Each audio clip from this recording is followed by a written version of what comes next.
老神在嘛，但是在科技战里头，我们看看美中，但台湾其实都还有一段距离。其实恐怕是不是反而是一个受害者呢？先来看看华为啦，我们已经谈了1个多月，但华为在整个新机发表会之后呢，还是有很多的这个后续的观察重点，例如说 iPhone 15不能够用华为充电线这件事情，大家被说关键原因是什么呢？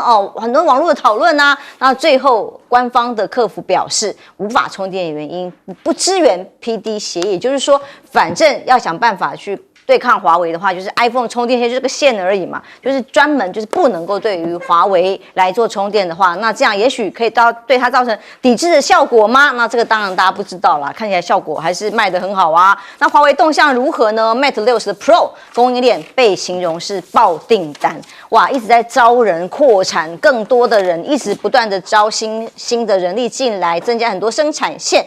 但是呢，德国却因为要跟上美国的脚步，要制裁华为，要求国内的企业换掉相关的华为设备。结果现在这些厂商说，我要跟政府求偿，因为损失太大了。内政部是以出于安全的考量缘由，从2026开始准备要禁电信商在5G 这个领域当中所有跟华为跟中兴通讯有关的零件。那么结果引起强烈的反弹，所以我在想说，接下来会不会在德国这里还有的谈，不一定会能够实现。因为这些公司企业都说，公司的损失这些企业的损失呢，可能会高达1716亿这些成本所以那你政府要帮我买单吗？如果你觉得有安全的原因，那你逼着我们企业来做配合政府的政策，那到底政府要不要赔？德国政府就要回答咯。那么在美中夹缝中求生存的马来西亚，则是想尽办法推5G， 让华为参与建设哟。马来西亚总理公开的说，会推动5G 行动网络，让华为更积极的参与当地的网络建设。你看，一个在禁止当中，在东南亚这边国家，确实让华为更参与。那么希望，当然华府说你这样做很危险，会有国安疑虑，认为让他参与了大马的电信基础建设，可能有各种的国安疑虑的问题啊。但是大马没有在管他的因为华为已经从8月29号开始新机预购，从联盟多开始烧了1个多月那西方媒体关注什么呢？现在看的是国防部长李尚福缺席了政治局的集体学习，失踪1个月。那么这些媒体很多的大篇幅报道都认为，这个会议里头都没有看到李尚福秦刚的画面。那甚至还有媒体特别去问毛宁发言人，问他说：“为什么李尚福缺席在越南的会议呢？是不是正在接受调查呢？”但没有官方的回应说法，他说他不了解你提到的情况那么包括了李尚福这些高层接连失踪，包括了魏凤和等等的。香港的媒体报道的内容是说，网传解放军有一批将领正在受调查，除了李尚福之外，还有魏凤和，还有包括了副部长夏清月啦这一批官员们，因为都是跟军工行业有关，将会可能进行解放军的内部大调整在国防军事这一块。而《金融时报》连续好多大篇幅的报道，就是都说秦刚，我们昨天也提到了说有这个情妇的消息，所以才会这段时间以来消失，正在做调查，是不是有涉及间谍案？这位媒体的主播去年是不是代孕生子，还做了很大篇幅，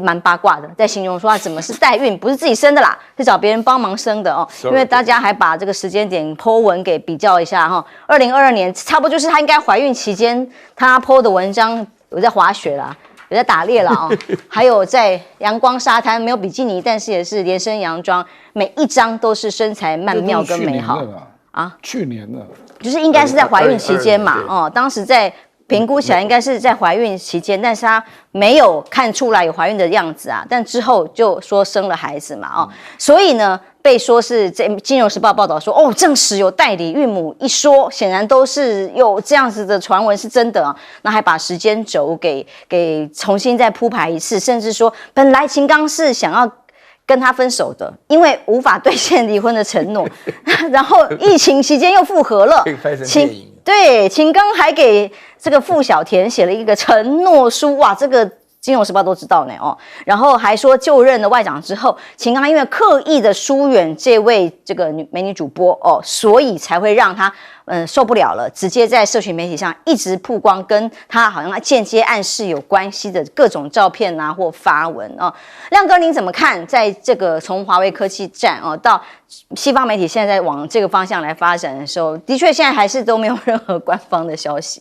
亮哥，我不认为 iPhone 敢大剌剌的去抵制华为的那个充电线啊！你这得罪多少中国大陆的民众啊？没必要。对啊，而且这又没多少钱，对不对？那如果只是 PD 那个规范，那事实上那个协议就很容易处理啊，所以我认为这个可能就确实有这个状况啊，可是不是故意的啦。真的吗？哦，不，我跟你讲，这个如果是故意的，那 iPhone 在大陆就不用卖了哦，因为一定会有人开始做一些动作来抵制它嘛。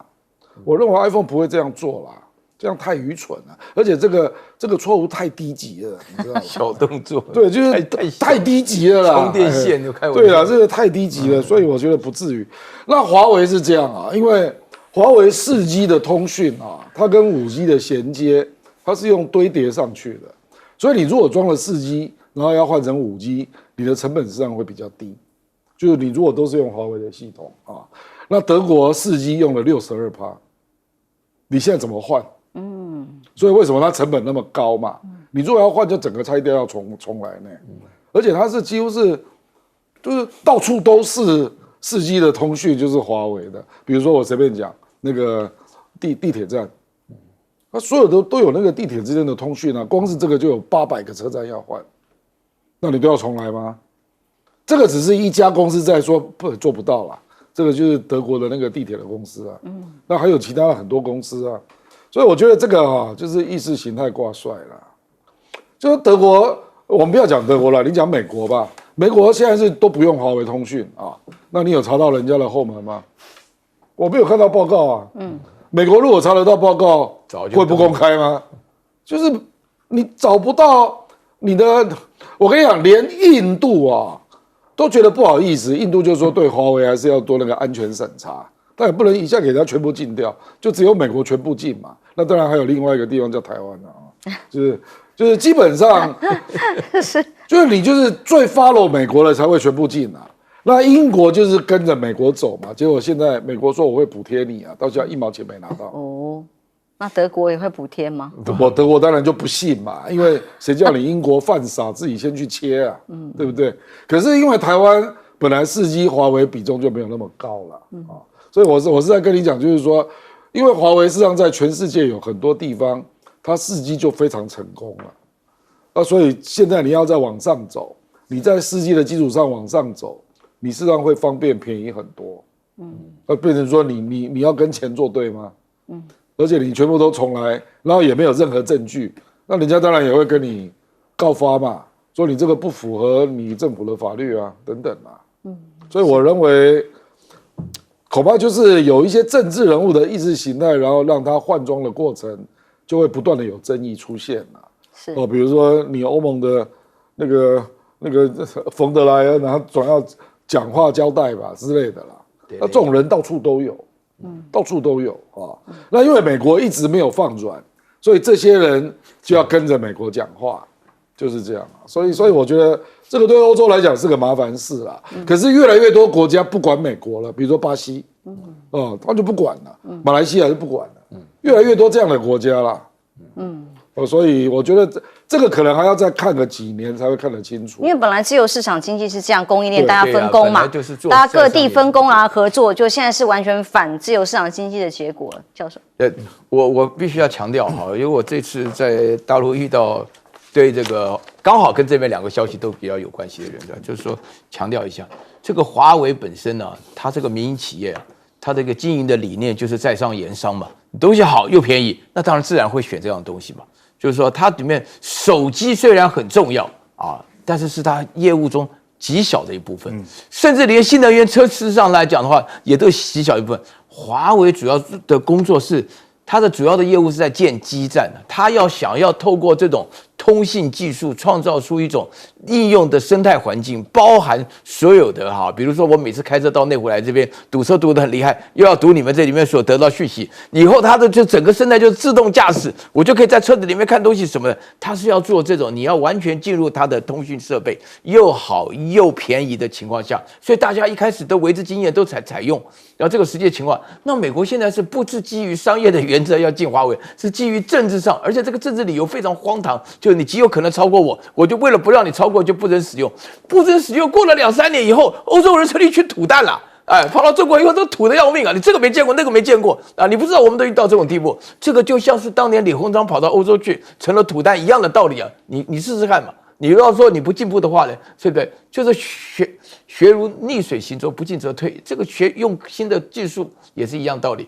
另外，我要强调一下我觉得有关于这个李尚福被调查事情，如果属实那是个好事情啊！打贪反腐应该是严格进行到底啊，对不对？这有什么问题呢？这个非常好。那这个毛宁就讲说，我不了解情况，大陆很要面子啊，我们同文同种都知道啊，对不对？有重要的官员，像我们的官员本身来讲的话呢，包含以前刚下台不久呢，陈其重他也要面子啊，对不对？他问题出了很大，那这个嘴巴呜噜呜噜说不出来，与其让他说不出来，不如好好调查他一下。你认为让陈其重在那边说不出话来，还要好好调查一下，哪一个比较好，对不对？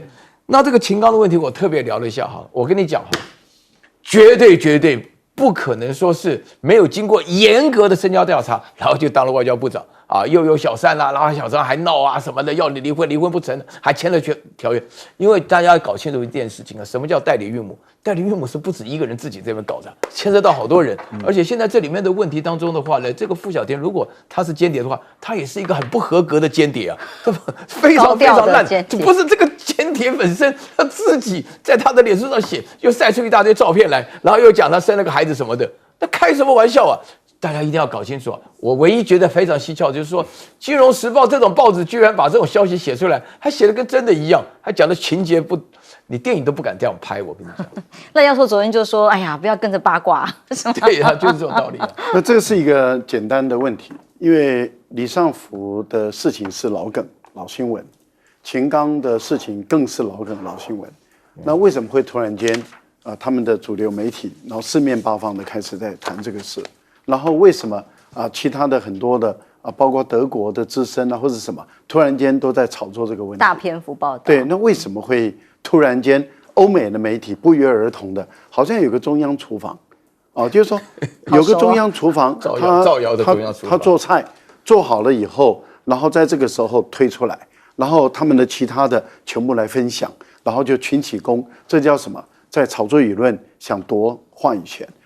问题就在于这是剩菜剩饭，你把剩菜剩饭新炒还是剩菜剩饭了？因为它已经发臭了，发臭的菜、发臭的饭，你再把它加工，它还是发臭的菜，还是发臭的饭，老百姓会觉得很奇怪所以我觉得你们的节目制作人就很有睿智他就觉得很奇怪，怎么会把发臭那个已经有烧味的这种剩菜剩饭新炒之后，然后铺天盖地呢？一定有他的动机，一定有他的目的。目的是什么？盖住华为的新闻。为什么？因为华为太特殊了，华为这次实在是太成功了。从雷蒙多到中国大陆去，突然间这个心机一脉，然后一直到现在，全世界都在免费帮他炒新闻，免费然后他在很多关键的时候又不说。然后每个人都在做破解，结果大家当初怎么打华为的，现在都自己一个一个打自己的脸。为什么？当初有人说华为的晶片良率一定不行一定做不出来的。结果呢，华为现在是你预约多久什么时间他就给你送到货，准时给你送到货，那就代表什么？它的晶片自己制作，而且供货很稳定。好，那有人就开始说了，那它本身的生产线绝对不能满足的，结果对不起，整机送到你这边来，那就代表什么？它的整个生产力没有问题。那现在华为不只是手机啦，它把所有的东西都全面铺开，不管是这个车子，不管是易经，不管是 iPad， 不管是所有的东西，你看它全面铺开，就代表什么？生产能力巨大。生产能力巨大，很短的时间内创造了更多的就业机会，很短的时间内让更多的有钱的其实中国大陆老百姓这3年没花什么钱，很多人口袋里面是很有钱，可是不敢消费，不愿意消费，现在都全部拿出来了，当然就刺激经济的活跃嘛。所以一般大家估计9月份、10月份的经济绝对会比7、8月更加的亮眼。8月已经很亮眼了，那就9月、10月再往上叠高，那不得了了。美中科技大战，苹果对抗华为，那打得怎么样？不知道。我们来看看基础建设好了，美中比一比又是如何？在美国呢，有新的高铁路线呢，总算开通。那美国很多朋友很开心啊，因为等了好久。这是由佛州的迈阿密海滩到迪士尼去，哇，不用开车。高铁3.5个小时到，可是其实它是比开车比开车快了半个小时来回。如果单趟的话是15分钟，这个好快的高铁哦。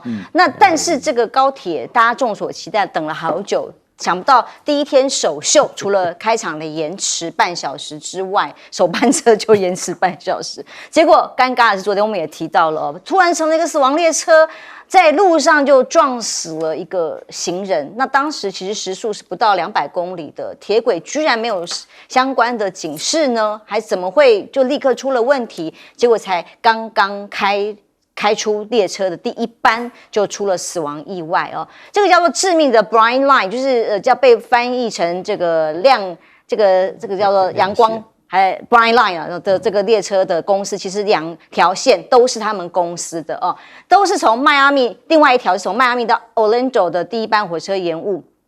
列车死亡率最高的列车是他们公司的，从迈阿密到西中旅线，这个营运以来已经造成了98人死亡。根据美联社还分析哦，这个列车每行驶51400公里就1个人死亡，就是它有个统计数字就可以死亡这么多人。而每年呢，在美国1年就有1704起的火车出轨事件，尤其是这家公司的失事率又是非常高的。其中，美国旧金山、洛杉矶有高铁工程，因为缓慢。进度等了半天等不到，15年被形容是完工遥遥无期。那连接洛杉矶、内华达州，美国那么大哦，有各项的高铁建设备受期待啊，还今年终于获得了37.5亿美元的联邦拨款，目标希望赶在什么时间点呢？这时间当然很重要，2028年有洛杉矶奥运要启用啦哦，可是呢，现在看起来进度很为难。2018年其实当时就已经同意花90亿去新建了。就15年过去了，现在整个追加预算一定要超过1000亿，当然各种预算会成本都升高了，但是当初预估的成本450亿相去甚远之外，也还在拖着哦，这因此让当地的人也很疑虑，到底有没有办法赶上奥运启用，还是个问号。看看基础建设，当加州到拉斯维加斯高铁迈出关键一步之后呢，有没有办法启用，现在还不知道的时候，但看看印度好，为什么拿印度来跟美国比？因为有点像，很尴尬。因为美国的高铁总里程378公里，昨天我们谈大家很有感受，因为跟台湾比就知道了。这个长度跟台湾差不多，但站数却比台湾少很多。它3个小时走完全程，时速其实大概只有126公里啦，200公里是最高上限哦。它可是时速是只有平均是126公里，比起印度的高铁哦，不是一般的快速火车而已哦，它是高铁哦，高速才对。印度高铁也是时速180公里，官方说有160公里平常在走，可是其实实际上时速是63到96公里，叫做高铁。那福建到厦门比一比就知道啦，大陆的首条时速350公里的跨海高铁开通，一比就完全清楚。而美国现在在自己的基础建设是这样子的成果，但是他现在要承包整个中东的基础建设基建哦，还拉了沙特阿拉伯一起来帮印度要盖铁路。那中国被这个形容词说中国帮别人做嫁衣了吗？之前不是有很多各种合作吗？那现在怎么回事？预计呢，包括了美国、沙特阿拉伯、阿联酋、印度4个国家联合打造的铁路网，会整个为中东海湾国家串联起来，透过海湾地区的航运连接到印度啦哦。那找美国、印度去帮忙盖铁路，他有没有担心呢？因为刚刚讲的印度啊，有个讯息是他也是一开通有第一班车就出事了啊，出意外，但是他撞到的是牛。声称官方说，因为我们撞到牛了啊。好，所以呢，当印度跟加拿大最近的冲突也在国际版面上受到很大的关注，当然是因为内部有一位在加拿大有一位锡克教的领袖，3个人一共遭到了刺杀这个案件，现在整个风波还在越演越烈当中啊。杜鲁道由于在民调支持度上面现在已经落后对手近10%了，被说是不是他的这个总理之路也要到头了？印度外长说，如果已经放软了一些咯，如果发生任何值得关注的事件，有人向我方政府提供具体资讯的话，我们就会进行检视啊。那如果不是谣言，而是可信的，就把资料拿出来啊。那现在是前印度外交官说啊，还有更多，你要讲谣言吗？那么还有另外谣言啊，你杜鲁道这是一个喝牛奶的小婴儿 ，G20 的时候在专机被扣押，因为在印度的时候飞机上搜出毒品，在节目上讲，他还大骂杜鲁道是恐怖分子等等啊，就你要讲谣言，我们大家一起来讲吗？哦，这显然是非常的尴尬的状态。而杜鲁道现在怎么反制印度呢？他现在宣布要加大对于印度的扁豆放缓出口哦。那因为加拿大是印度扁豆的主要出口进口的来源，那所以用来做咖喱的，就是杜鲁道要报复，就是要让印度没有咖喱可以吃。亮哥怎么看这基础建设到这个印度跟加拿大的冲突？美国大概很少人把铁路当作这个平常的交通工具啦，它那么大，所以才会不知道要设平交道。妈的，太多，100年前就有了吧？不，他很久没用了，就忘了。哦，那有开大家都开车啊，大时代你就忘了这种必要性。首航就撞车，不，这个我觉得我不会太意外了，真的。不过我比较意外的是佛罗里达州，哦，那个州长还在选总统，是那 DeSantis 你还选个屁啊？怎么会发生这种事啊？哎呀，这个我看一看，他那个高铁的速度比台湾还慢，真的，对不对？我们北高400多公里，我们他妈1个半小时就到了，对，90分钟，比他快啊，对不对？所以美国这种泱泱大国会搞成这样。事实上，美国在盖高铁的过程还牵涉到很复杂的环保啦，跨不同的行政区啦，是，比如说跨州，就造成协调上的困难，基本上已经没救了啦。所以这个问题就跳过去了啊，没救，基本没救了。是，因为你看那个当年艾森豪要盖那个跨州的高速公路，那个比较汇聚全国的意志，那个时候真的美国人就支持这个计划。事实上有2个计划在美国的基础建设历史上是成功的，一个就是艾森豪推高速公路，那一个就是克林顿推资讯高速公路，就是全国的网络建设啊。这个如果没有全国的一致的共识，是弄不起来的啦。比如中国大陆的高铁，那当然是各省市都乐见。他们要不要办个亚运，报个什么运动会？哇，不，那个也只有区域性，就多少？我是说中国美国很难，从这个4纵4横到8纵8横，这个需要花多少钱啊？这一定要有全国很大的共识啊，是，对不对？只有中国能做，对不对？还有输配电系统，都要从西北把那个电力拉到浙江，这个需要很大的共识，因为这个建设需要花大钱的。那我觉得美国就是一直拿不出这个决心啊。因为他有很多州的人就是要开车，我才不管你嘞。美国事实上现在还有中西部很多州拒绝装电桩，他不要开电动车啊。你就看这个国家怎么整合吧。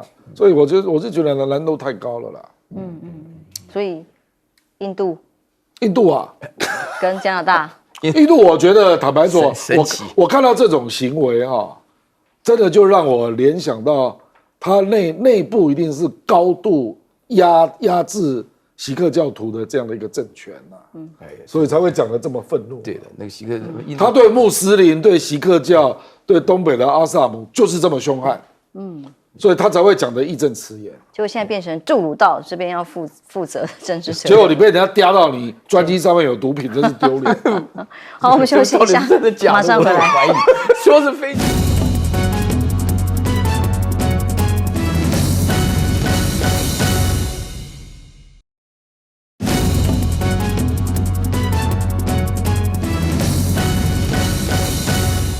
欢迎回来来中美在对抗当中比高科技，可是比起基建来，刚刚我们前一段特别跟他比较一下这个速度啊，还有这个品质啊，让大家感觉怎么有点落差呢？浅秋高铁还是高科技耶，虽然它是基础建设，但是它是高科技对，它是高科技的产品啊。美国什么时候沦落到这个地步，以最低标作为它的最高标？这个实在是很丢脸啊。也就是说，高铁最低标就是200公里时速，但是很多国家不用200公里作为它的高铁的标准，因为他们认为这太低了，所以认为动车系统就是200上下。那很多国家他们认为高铁就是要250以上到350之间。那我们也看到大陆随便它的一个高铁就是350，这次的跨海大桥就是跨海高铁就是350。跟观众朋友讲一下啊，美国的这个高铁是200是上限，但它跑不到200，对，它跑不到。平常都不到的。那我们换算了一下，也就是说，一个375几公里的这个路程要跑3个多小时，等于是每个小时跑120几公里嘛。刚刚算出来就是跑126公里。可是给各位观众朋友说一下，广州有一条第3号，就是广州地铁3号，它跑多少呢？时速跑135公里。而广州又刚盖好一条高铁，叫做广州18号高铁，它的时速是176公里。也就是说，它加速160常态，最后可以到176，然后停下，慢慢的停下来。广州的地铁都可以到176公里。它是地铁，不是高铁啦。不是高铁，是地铁啦。是地铁。地铁第3号跟地铁第7号都可以跑得比美国的高铁速度还快。然后广州的一个地铁就比美国的高铁速度快，美国还敢说我这是高铁，而且我们还从来没有听过高铁会撞死人的，而且也没听过高铁要有平交道。高铁怎么可以有平交道？速度那么快，怎么可以有平交道？开玩笑。所以这个实在是一个让人家不过他那匪夷个撞到一所思的个车子，真的是需要平交道的。这个让人家匪夷所思的事情你就可以知道，美国这个国家的基础建设落后了，落后成这个样子的时候，他还要拉印度，然后再拉这个沙特，还有阿联酋，说我们要盖一个跨海的从印度孟买跨海，然后到阿拉伯，然后再坐铁路，沙漠铁路，然后最终目的要到以色列再出海。哎呦，观众朋友，美国可以了吧？是我们只能说祝福他们。休息一下，马上回来。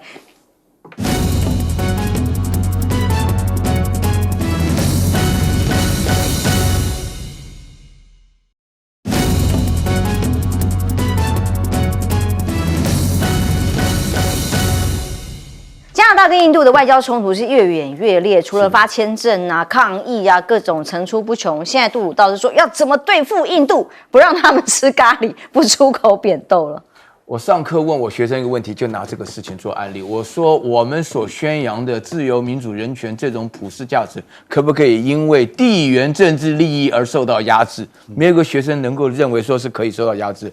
这件事情里面包含3个原因啊。首先，第一个，杜鲁道真的是非常幼稚的一个政客，他居然跑到 G20 里面问的那个莫迪在美国议会里头演讲被鼓掌，站起来鼓掌10几次，人都飘了。问他说：“你是不是有派人到我们加拿大来杀掉一个加拿大公民啊？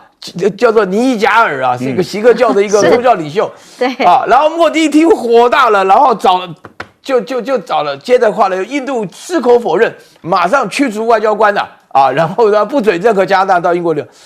不许任何加拿大人可以拥有签证到印度，而且那个印度里面印度人非常会讲话。原来那个厉害的那个阿纳杜，对，噼里啪啦大骂，说是这个加拿大捅护这个从这个恐怖分子什么的，讲得一塌糊涂。然后这个所有的五眼联盟 Anglo-Saxon 的这个国家民间全部支持加拿大。里面的报纸，英国的《卫报》里面写到什么样子的？写到那个尼贾尔被杀的时候，2个是杀手，其中一个先过去，后面一个人先开枪。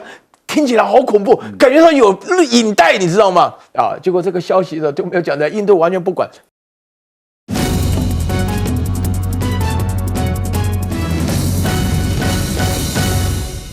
观众平安，欢迎收看 TVBS 新闻大白话。今天是教师节，现场有好几位都是老师，值得跟他们致敬，跟他们说谢谢。三位都是啊。耶鲁政治学博士郭正良两哥，大家平安。国际政治专家赖岳谦，对不起又倒了。台大哲学系教授卷举正教授，不好意思。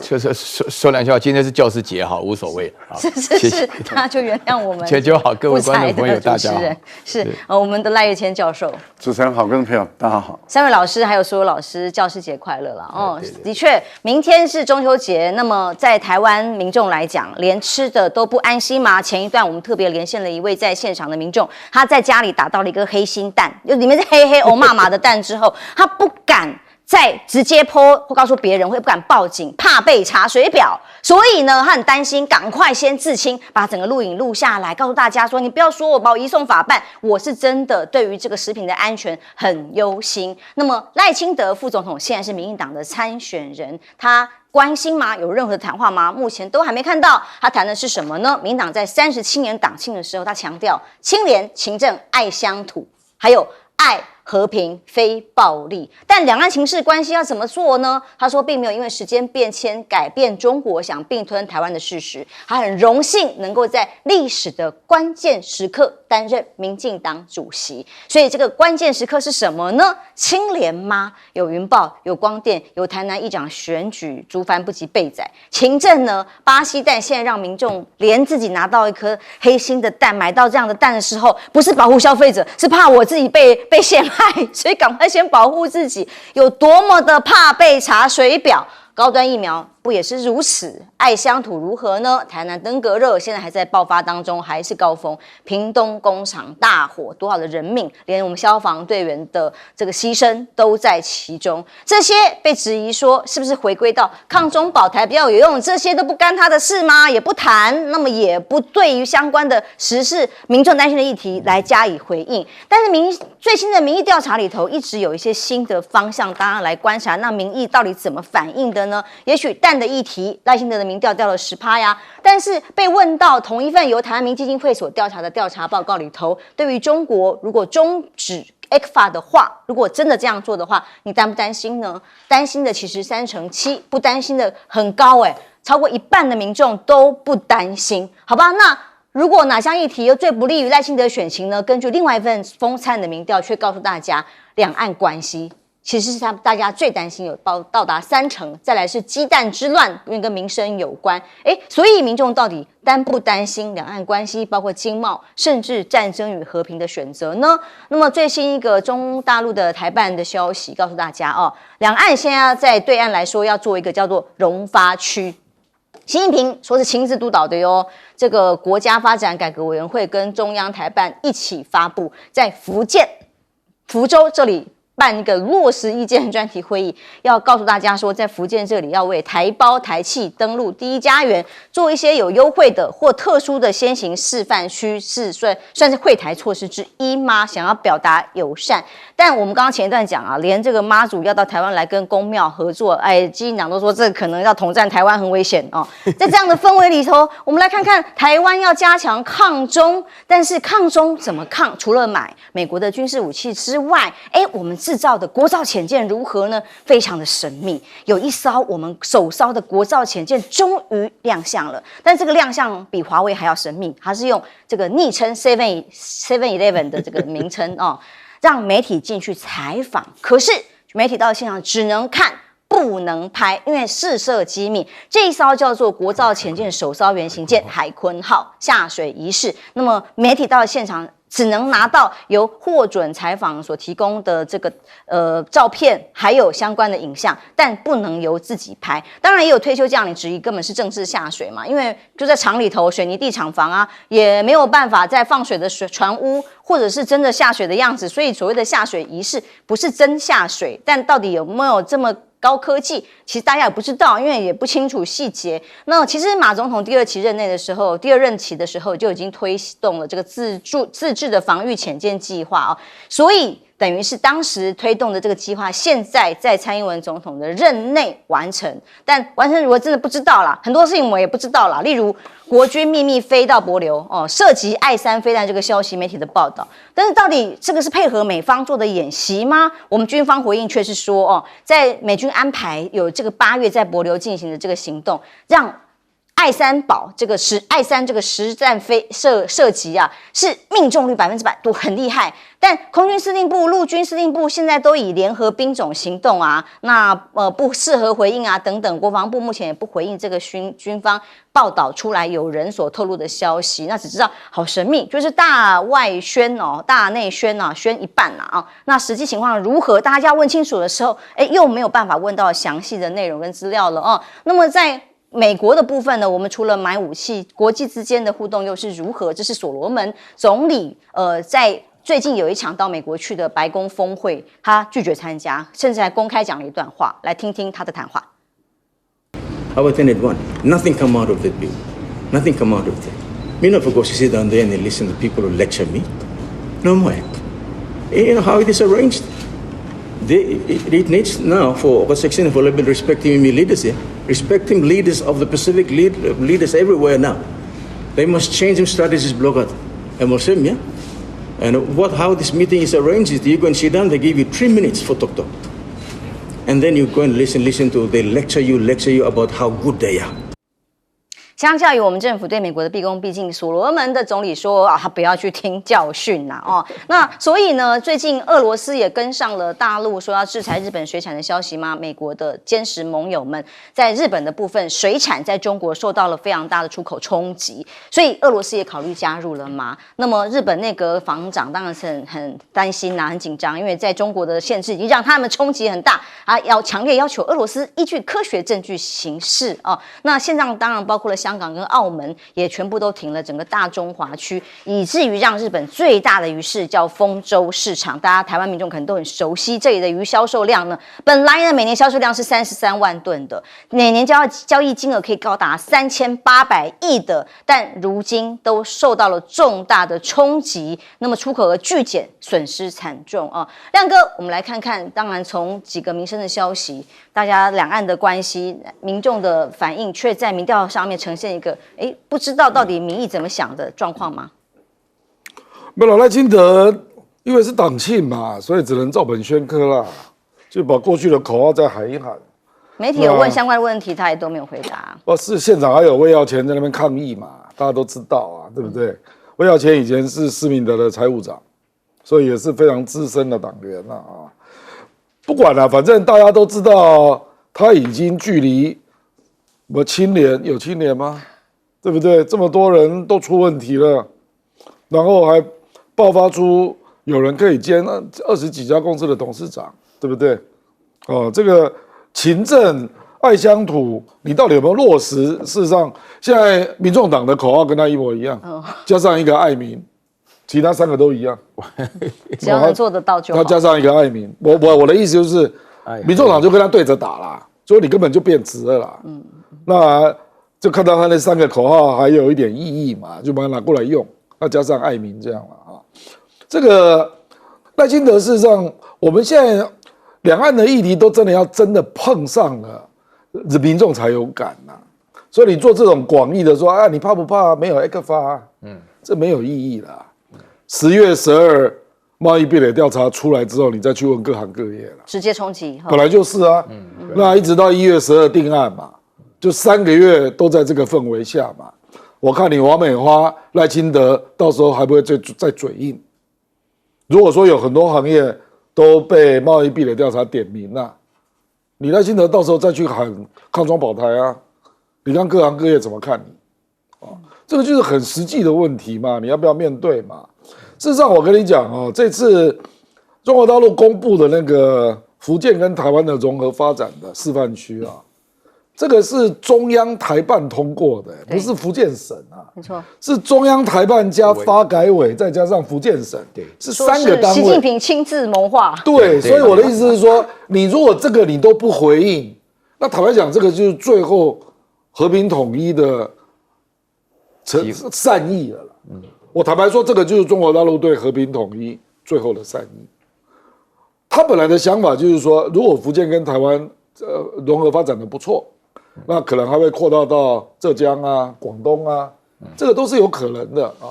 那你如果连理都不理，比如说我们的陆委会就直接说这个就是统战啊，我跟你讲，你如果就是这样回应啊，那我跟你讲，明年赖清德1月假设他胜选啊，他1月13号假设胜选，那1月15号你就等着看嘛，那人家也大概不会跟你客气了啦，所以你如果连最后的善意，那这里面有没有对台湾有意义的项目？当然有啊。举例啊，福建的一个最有名的企业，现在最有名的叫宁德时代啊。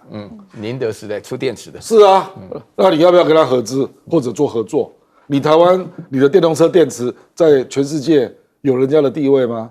我的意思说，你自己要去过滤一下，哪些项目是两岸有利的。你如果连这种功夫都不做，就直接扣帽子，哇，这个就统战了。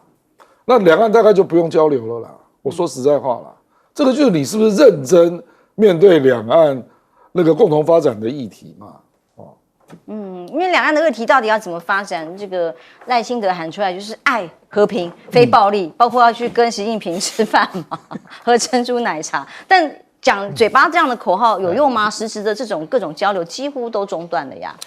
我觉得赖清德本身啊，讲了一大堆口号都没有用啊，真的是。实际上的话呢，他自己现在是只想就是选举获胜嘛。他除此之外，我这个听了就是那个清廉我都听不下去了，那个鸡蛋的问题啦，那个什么云豹能源啊，还有以前搞那个高端疫苗啊，真的是听不下去了。因为实际上的话呢，这个真正民进党最大的问题就是不清廉呢，然后不勤政啊，然后爱不爱乡土也不太爱乡土。那至于说是爱和平非暴力，前阵子的话呢，赖清德在东海大学我母校演讲的时候，年轻人就问他啊，你为什么要把这个兵役延长啊什么的？他就讲了扯了一大堆啊。就是基本上的话呢，我们要的是和平非暴力，这个两个字讲的是同一个概念。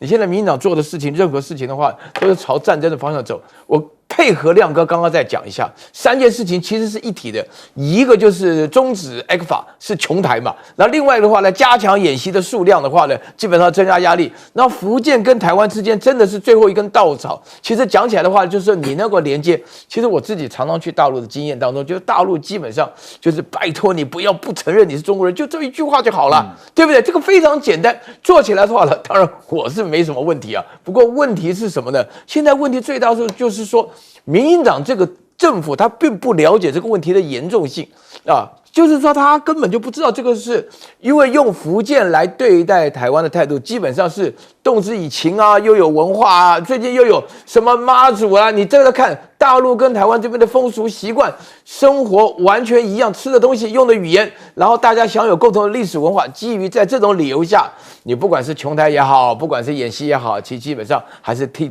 台湾这边的人留有一点余地嘛。基进党还抗议说那是统战啊，不是那个统战来，基本上的话呢，基本上是那是我们的救命的稻草啊，你知道吗？因为实际上，因为这个情势啊，我跟你讲啊，大家各地啊，真的是世界其他的各地，因为我们平常跟一些外国人来往的时候，他们都会问到我们这种问题，我们在答复的时候就说 we are not scared 啊，就我们这里就没人有这种感觉啊。那这个情况其实说明了，就是说你在做这种调查的时候，因为像比如说你问到我 ECFA 停下来对我有什么影响没有？我觉得我跟 ECFA 有什么关系？我家又不种那个凤梨跟莲雾的，我这根本就没有差啊，对不对？啊，一讲就是不害怕，没有差叫不害怕，细节也不清楚。对，所以说这种情况，但是我觉得说整个因为台湾的关系，美国打台湾牌的结果，导致全世界分成很明显，就是支持西方国家跟反对西方国家，我觉得情势会越演越烈。我这真的是我们觉得说是无力回天的情况下来讲，我觉得这个爆发点不要集中在台湾就好，因为你现在日本本身现在他们就觉得问题来了，其实日本根本没有必要把核污染水排到大海里头去，但是他做这种诉求，其实的话呢，那中国跟俄国采取同样的立场，那在这种情况下的话，俄国当然要支持中国的立场了，因为讲起来论理、论法、论情，他都要支持啊。所以在这种情况下，慢慢的，其实这不一定是军事结盟，但是基本上立场一致的话呢，等到大家以后在发展问题上，就会出现一致的态度啊。所以我觉得台湾本身现在的选择，不是台湾的问题啊，也不是两岸的问题啊，是全世界的问题啊。赖教授的确哦，你看看我们民党说要备战啊，但是我们的国造潜舰也很神秘，那是不是真的跟美国一起合作去帛琉做射击计划？其实真的都没有细节，也不清楚，好像都只能有一个表面看到哦，好厉害这样而已。台湾自己本身不能够对爱国者3进行试射，这个我们买了，我们花钱，但是我们自己不能够做试射，这个才是关键的问题。请问观众朋友，你能接受吗？说我自己花了大把钱，然后我买了，然后我在台湾我自己不能做试射，我要搬到帛琉去，而且是在美国的要求条件下，我们来做试射。现在大陆的，如果说今天爱国者3是为了要防止中国大陆，那中国大陆现在已经是超高音速的导弹，那你怎么说你的爱国者3是100%呢？你是打慢速弹还是打超高音速的导弹作为你的靶弹？所以我觉得在这个部分里面也不跟台湾的民众说清楚，可是花了大把的钱。您刚刚讲的潜舰的问题那更严重了，因为潜舰到底性能如何我们不知道，真的不知道，一无所知。然后台湾本身没有任何潜舰培养潜舰的建造人才。过去我们要发展经国号战机，那我们花了很长的时间培养非常多的工程师、科学家，很多成大、清大、台大的毕业生送到海外去，然后还有那个空军官校的或者是中正理工学院的送到海外去，然后再回来专门在研究这个自己的战机，但是潜舰呢没有听说。那都没有的情形下的话，你用拼凑的方式，有美国的鱼雷的作战系统，有意大利的作战系统，还有一些法国的，据说可能还有西班牙或者荷兰的，没有人知道。到目前为止神秘，但是已经知道你要投下3000亿的台币，能潜多深也不知道。台湾过去从来没有汉造，没有汉这个潜舰的这个经验跟能力，你怎么能够说你今天台船就能够汉得出来？我个人觉得这个实在是不以为然。下水典礼耶，但下水但是不进水，对，用水喷一喷这样的这个叫我们那为什么？因为好大喜功。这个我报个内幕啊，对，因为本来5月才要下水，可是厂商因为这个算是一个阶段，封顶啦。这个阶段到了之后才能够拿钱，对，才能拿钱，对，厂商需要先付款，就是这样，就是因为他要封顶，专业，对，如果你没有封顶，对，他要按照就不能够请款，对，他按照对，是这样子，就是为了虽然下不了水，但是阶段该给钱了，厂商急得不得了，厂商就是台船啊，对了，急得不得了，要把钱赶快拿到，所以封顶了，但是不能下水，因为还没有测试。如果一下水就起不来了，就是潜水艇，不是船的，真的是这样。如果一下水是为了情况，是吗？对啊，不要唱水，但不知道了，我不知道。如果一下水再也浮不上来怎么办？这可以拍成笑话片了。这个严肃啊，这个要好好检查一番才能真的下水了。所以不能够在蔡英文的任内让他进入水里面嘛。如果浮不上来的话，那蔡英文民进党不要选了，所以干脆泼水就好了嘛。对不对？这就很简单的道理。万一真扶不上来就完了。我们也不知道啊，因为谁知道啊？一切都秘密啊，谁知道啊？好，我倒觉得福建的问题是比较大的。我觉得大陆在为断 ECFA 做准备，因为大陆有在计算 ECFA 断了以后，那台湾的厂商怎么办？台湾的厂商绝对活不下去。所以你看，有石化对石化，有这个有这个电池对电池。有传统产业对平潭，有金门对厦门，有马祖对福州，有澎湖对大陆，我觉得都已经在做准备了。那民进党当局目前来讲，看起来他老神在在了，我们看他怎么样老神在在。